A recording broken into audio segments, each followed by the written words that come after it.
Champions trophy জাতীয় দলে আপনার লাস্ট অ্যাসাইন কেমন কাটলো? ছেলেদের পারফরমেন্স কেমন দেখতেন?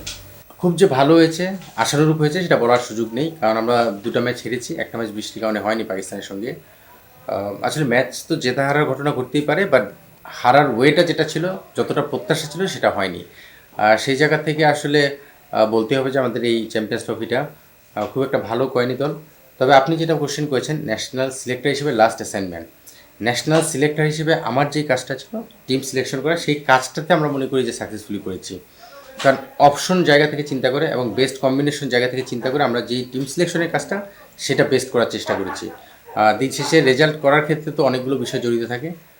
আমরা রেজাল্ট করতে পারিনি, but as a national selector আমি মনে করি যে আমার সাকসেস হিসেবেই মানে যেভাবে টিমটা করার দরকার ছিল সেটা করতে পেরেছি।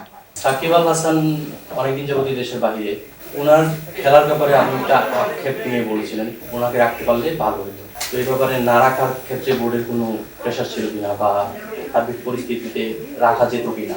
আমার পেজে যেটা মেনশন করেছি সেটা হলো সাকিবের বিদায়টা মিরপুর থেকে হলে ভালো হতো, সেইটার একটা আক্ষেপ। এখানে রাখা না রাখার বিষয়টা কিন্তু আমি মেনশন করিনি, বিকজ সাউথ আফ্রিকার সঙ্গে যখন হোমে মিরপুরে খেলে রিটায়ারমেন্টের বিষয়টা ছিল, সেখানে অ্যানাউন্সমেন্টটা টিম যেখানে হয়েছিল সেই অ্যানাউন্সমেন্টটা আমি করেছিলাম ভিডিও বার্তার মাধ্যমে, যেটা আমরা সিলেক্টররা বিভিন্ন দল দেওয়ার ক্ষেত্রে ভূমিকা রাখি এভাবে ভিডিও বার্তার মাধ্যমে। সেই সিলেকশনের বিষয়টা, সাকিবের বিষয়টা আমি শেয়ার করেছিলাম মিডিয়াতে। তো স্বাভাবিকভাবে আমার একটা প্রত্যাশা ছিল মিরপুর থেকে বিদায় নিবে টেস্ট ক্রিকেট থেকে। সেই প্রত্যাশাটা যখন পূরণ হয়নি, সেটা আমি মিন করেছি আমার গত এক বছর ন্যাশনাল সিলেক্টর থাকা অবস্থায় একটা অপরিপূর্ণতা বলা যেতে পারে।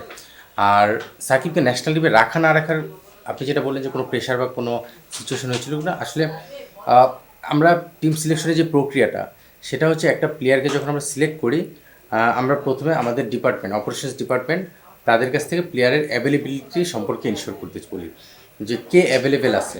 এবং ফিটনেসের অনেকগুলো বিষয় থাকে, কার ফিটনেস কী অবস্থা রয়েছে, কারো কোনো ইঞ্জুরি ইস্যু রয়েছে কিনা, সেগুলো মেডিকেল ডিপার্টমেন্ট থেকে অপারেশনস কালেক্ট করে।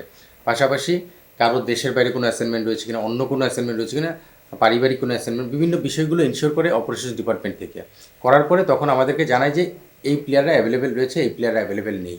তখন সেই অ্যাভেলেবেল প্লেয়ারের মধ্যে থেকে আমরা টিমটা সিলেকশন করি।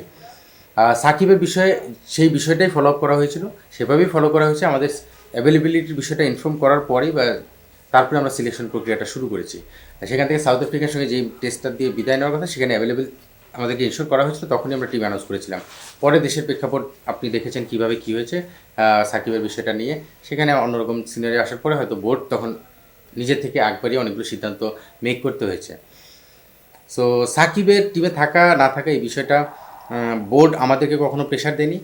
বোর্ডের যে দায়িত্ব সেটা হলো অ্যাভেলেবিলিটিটা ইনশিওর করা, সেই কাজটাই ওনারা করেছেন এবং সেই অনুযায়ী আমরা আমাদের সিলেকশন করেছি। সো বোর্ড কখনো আমাদের বলেনি সাকিব এখন অ্যাভেলেবেল আপনারা সিলেকশন করেন, বা সাকিব আনঅ্যাভেলেবেল আপনারা সিলেকশন করেন না।